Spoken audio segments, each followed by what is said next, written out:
All right, so let's have a look at perks. What we've got, we have Hex Pentimento, which when the survivors break a totem, we can reset it. So this will be useful because we're going to use it with Hex Ruin. So they're probably going to get rid of our Hex Ruin. And when they do, we can use Hex Pentimento to get a 30% survivor repair speed back. So actually, her 3 perks with Ruin will be pretty good for now. Add-ons wise, I really like her Severed Tongue add-on. And I like, yes, this one here, the Fistering Carrion. So Severed Tongue makes it so that my movement speed is slightly faster after the crows have taken flight. And Festering Carrion makes it so that there's less cooldown after they've taken flight as well. So both of those are good things. So we're going to do that. We're going to chuck a add-on on and get into game. That's the plan. All right, here we go. Game 1 of playing the artist on live servers. And we're on Leary. It's not a great map for us necessarily, but we'll try and do our best. She feels slower. Or maybe I'm just imagining it. I don't think they would make her 110 randomly. Send a crow over there real quick just to see if there's a survivor on that gen. And we didn't see anything on that gen, so that's good. We can assume there's no one on that gen now. There is someone on this gen, potentially. Yep. So we hit the Meg here, which is good.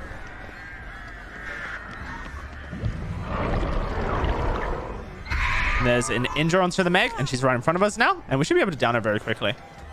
So what happens there is we hit her through the wall because she had the crows on her, and that injures her. So that's a very useful start to us. We'll see if the Nia has returned to the gen over here. We can also see if anyone is on our Hex Totem like this by just doing a crow over to the Hex Totem. And we can see that there's no one on the Hex Totem. There was no one on that gen, and there was no one on that gen either. So they have just set up a Boon Totem. Worth noting. Maybe there's someone on that gen there. Maybe there's someone rescuing, so we'll check both those things. So it looks like the crows went up a ramp randomly, which is a bit annoying. Sometimes it can be a bit buggy. All right, cool. So that hit the looks like that hit the Meg, which is not ideal. We're trying to hit the Nia. That will injure the Nia because she vaulted back towards the crow, so she was in range of the crow's lethal attack without having to be swarmed first. And that crows her, so now she's in lots of trouble. So we'll turn her around, and now we have her in where we need to be. Oh, I didn't set up a crow. Look in this direction. That was a real big mistake by me. So that was a really, really bad mistake by me. I thought I set down a crow facing her, and I hadn't. So that's just a bit of a shame. Sometimes these things happen. Especially on killers that you're not familiar with, you're going to make mistakes. That's okay. She's gone all the way around here. So all I need to do is set up a crow to hit her. That should be good enough. Yep, good. And now we just have to follow her.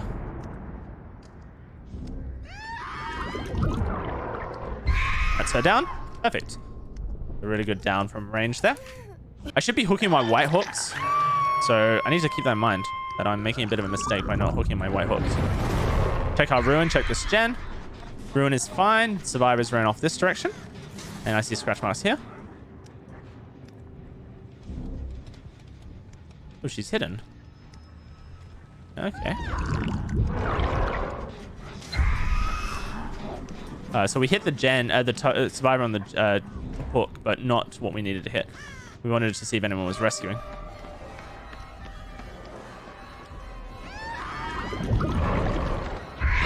Nice, so that's a little swarm.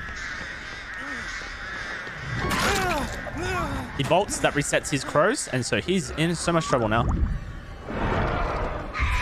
That's him down. Really good down there. And we actually have a Scourge hook in front of us, so this will regress the gen that has the highest most amount of progress here.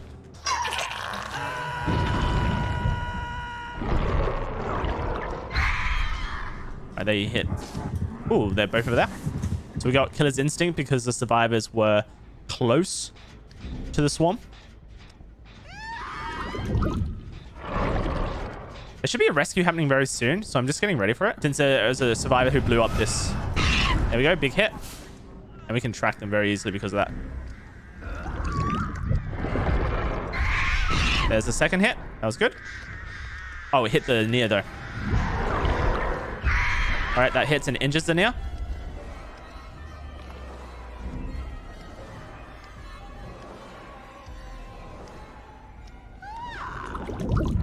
Can't really dodge this. Oh, okay, maybe she can.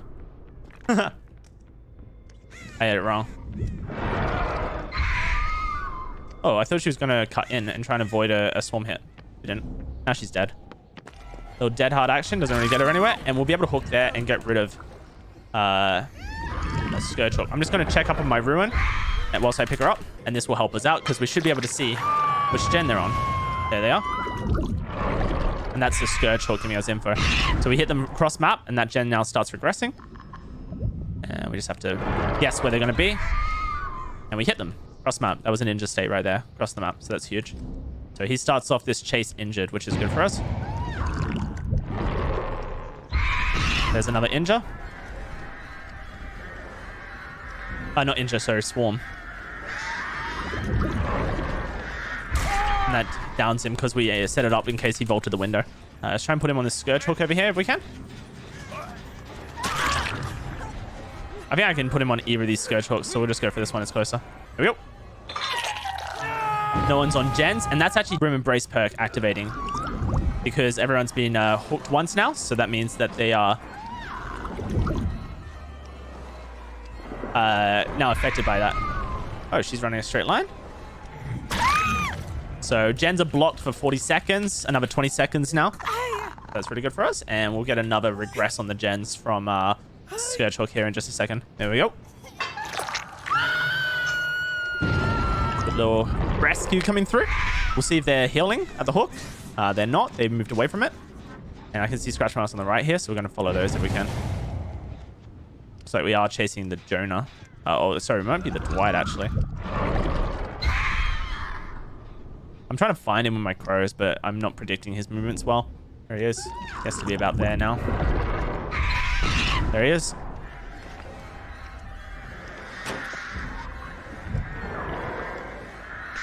Yeah, he's just in so much trouble. Nothing you can do there. He might have DS, and if he does, then he will get off this, which is fine. If not, we will Scourge Hook over here. Perfect. So more aggression coming through from just hooking on this hook here. There we go. Oh, there's actually a survivor here. Oh, hey, how you doing? That was a bit of a mistake.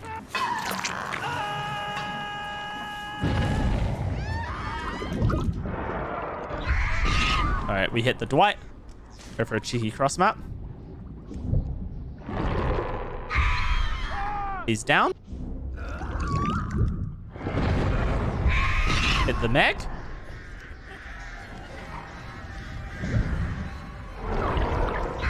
She's injured.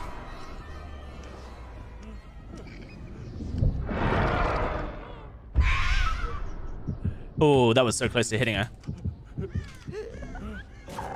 And Dwight's DC'd. Fair enough as well. All right, so they just cleansed my Hex perk, but we knew this was going to happen eventually, that Hex Rune will get cleansed. So now we get to use Hex Pentimento. And so what that does is we come over here and we basically rekindle this. And so now that is a new Hex Totem. And what this Hex Totem does is makes gens take 30% longer to repair until they cleanse it. So that is how our build is working with each other, is that we are using Hex Ruin for the regression over time. And then now we're using Hex Pentimento, now that Hex Ruin has been cleansed, to get a 30% regression on gens. So that's pretty useful. All right, there's only 2 gens done so far, and we have got quite a few hooks. This should injure him. Oh, it didn't. Not quite close enough. All right, we just need to follow him.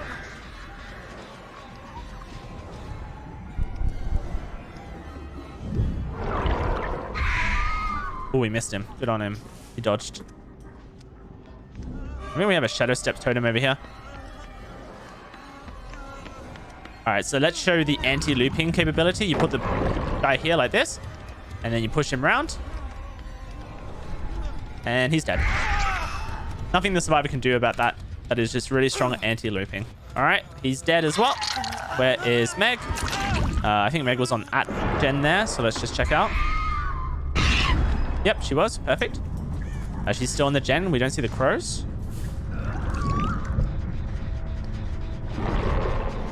Little guess. Oh, we hit her. She's injured now. Perfect.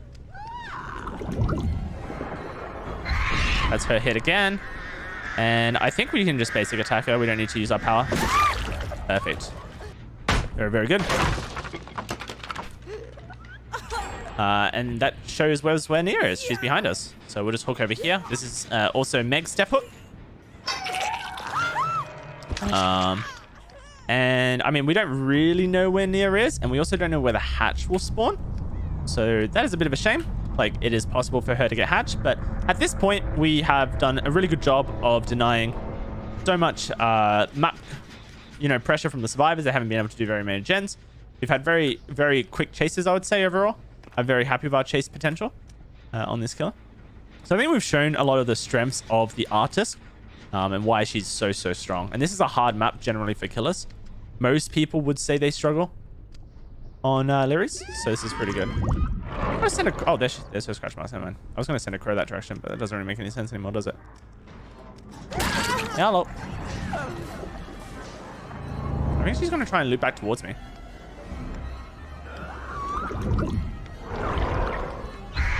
I missed her. We can do the exact same thing that we did before with the Felix, I think. Try and push it back towards the pallet.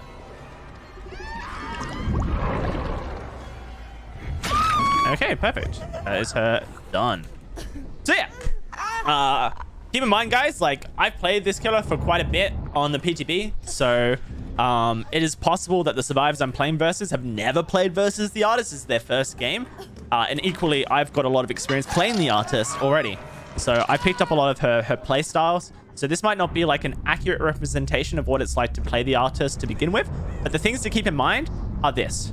You use one crow only in chases when the survivors are running away from you. Otherwise, what will happen is it takes too long to recover your crows, and you won't be able to go for an attack from the swarm. The survivors will be able to repel if you don't only use one crow. But when you're at loops, you put the crow where the survivor has to loop. So if it's a pallet or window they have to go to, that's where you put the crow, so that if they walk in front of it, you can send it out and it will injure or down the survivor. And then use your crows if you want for map information as well, to look at totems, look at gens, and you'll have a good time. That's basically the artist for you. I hope you guys enjoy.